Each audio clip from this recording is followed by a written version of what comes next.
Evo jednog edukativnog videa kako da se rešimo kineske zarade, naše, znači izbacimo kineske mašiniste iz upotrebe, upotrebimo srpski mozak uz običnu jednu slančicu iz soka. Nadam se da kupujete sokove, da koristite slančice, a znam da motate duvan. Znači došlo je vreme da ne pušćimo Marlboro, Monte Carlo, nego cijela Srbija mota. Evo ovako. Treba nam jedna slančica. Jel imamo slančicu? Slančica je negdje izgubljena, sad je bila tu. Evo je slančica kod mene u džepu. Znači razbili smo ovu našu kinesku mašinu. Ovo govno koje propada bacit ćemo. Ne treba nam. Slančicu isecite na pola.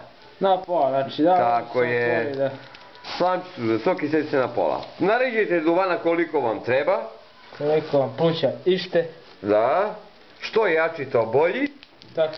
Otvorite slančicu, zgrabite duvan, napunite po željenoj debljini, dužini, tvrdoći, mekoći.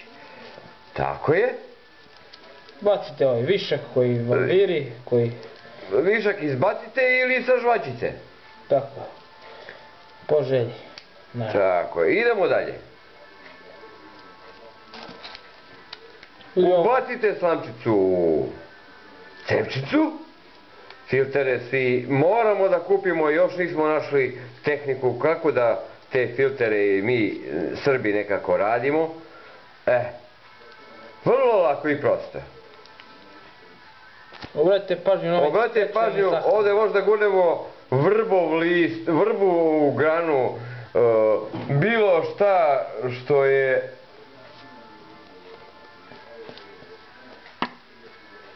cigareta, i pušite.